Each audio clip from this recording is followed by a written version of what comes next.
Whew. So there's this video I just came across, and that's quite profound. The senator representing Abia State, one of the senators in Abia State, Abaribe, stood up and made a profound comment. I mean, this guy is a very respected person. He's respected in the Southeast because he's the only guy that speaks truth to power that I have seen actually from the Southeast. The governors are mostly quiet, but this guy in the Senate always speaks his mind. Some few days ago, I think I also did a story on that. The governor of Kebbi State reiterated that somebody ordered military to leave the school where the girls were kidnapped by 3 p.m. of that day that thing happened. But by 3:45, the kidnap happened. So it is almost clear to me. I'm talking about me. I'm talking about you. This is my opinion that there is a sabotage in government. Maybe you could say not government per se. Maybe in the military, because who ordered the military? Who ordered the military guys to leave the school, and then the attack happened? What happened? It means the Nigerian military has been infiltrated, or that they are in cahoots with them. So when monies are paid, they share it. Because I don't understand.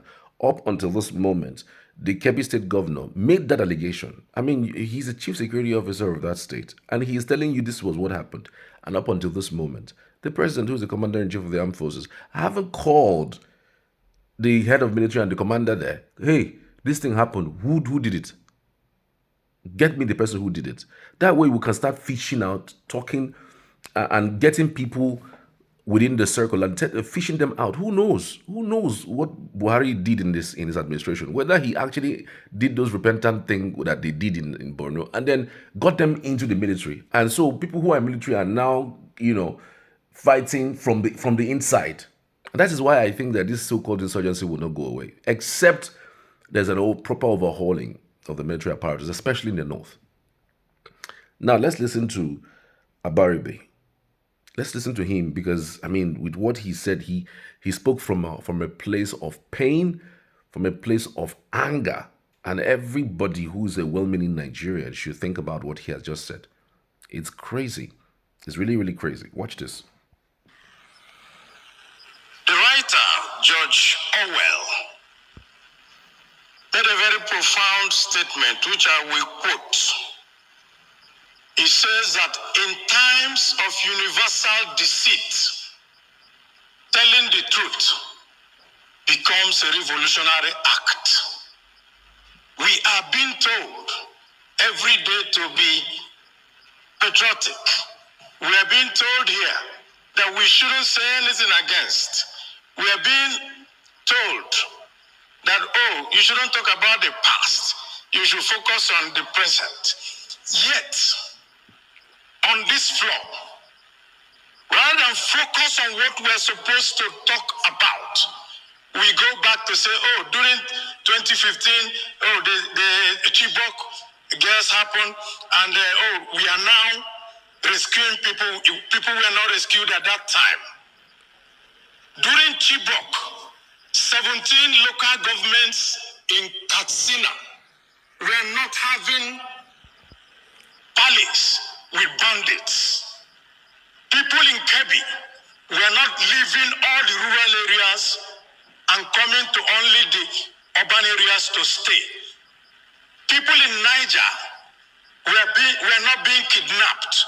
So why do we need to, at any time we need to talk about the present issues of today? We go back to start to look for excuse for our failures of today.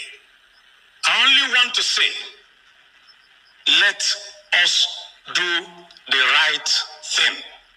We're not blaming this government for what they are finding itself, but it is the government in power, and they should do the right thing. What are the right things? We take only one example. The governor of Kebbi said that somebody ordered troops out and people were kidnapped. Till today, nobody in Nigeria knows what happened. And no question has been asked. And we are sitting down here as a parliament and we turn and we talk. Yet, somebody is responsible. If I'm the commander-in-chief, I will call the army commander in that place and the head of the army and say, if you don't get me the head of this person, who withdrew the troops to put all these children in jeopardy? Then you make an example of him. That is how a country is run. A country is not run on pacification. A country is run on confronting issues. I rest my case. Wow. That is absolutely profound. That's it's very simple.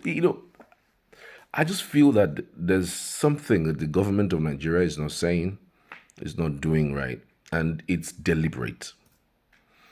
Just think this way.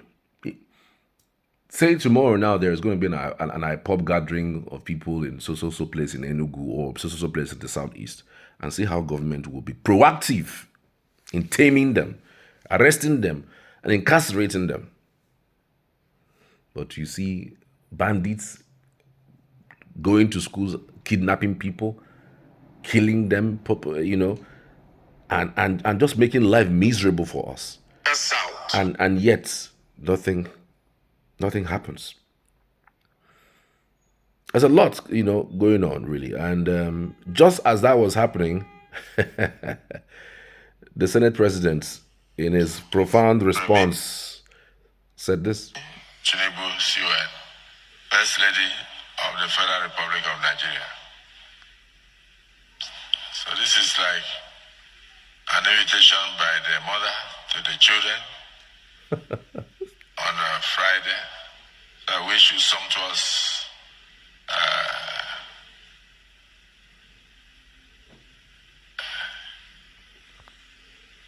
meal and fruitful discussion. Said the Wamago, they are looking at me as if you are going to travel. Don't. This is very important. So we all meet there on Friday. As if that is so important. Correspondence from the villa. Yeah, you will meet there on Friday for a meal. So that is the most important thing that is happening. Let me just take some reaction. He really hit the nail on its head. Real issues that should be tackled head on are left unattended. Rather, they will prefer to engage in praising incompetence and the obvious failures by singing on your mandate we shall stand. This one says this is exactly why accountability in our security sector can no longer be optional.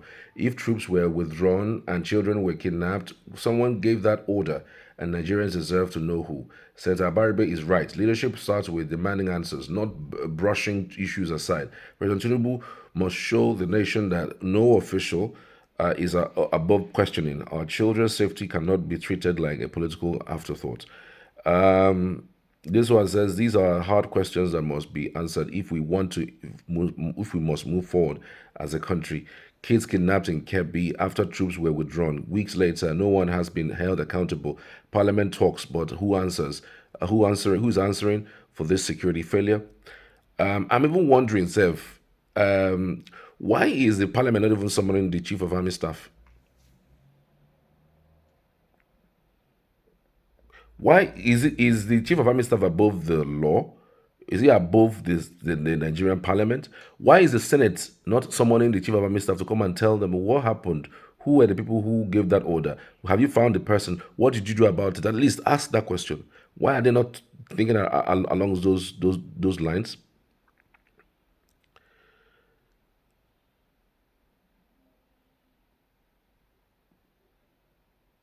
This one says like we all have to pretend like we don't know who that is. At Grok, who can give orders to the military in Nigeria? Okay, somebody's asking Grok that. Mercy says Abaribe is absolutely right, and this is exactly why Nigeria keeps bleeding. A whole battalion was ordered out of a school hours before terrorists had struck, yet nobody has been named, suspended, investigated, or held accountable. In any serious country, the president would demand answers immediately, not hide behind silence. If Tinubu truly wants to show leadership, this is the moment. Identify who gave that order, punish them publicly, restore confidence, because right now it looks like impunity is a real commander in chief in Nigeria. Guys, tell me what you think in the comments. I'd love to hear from you as always.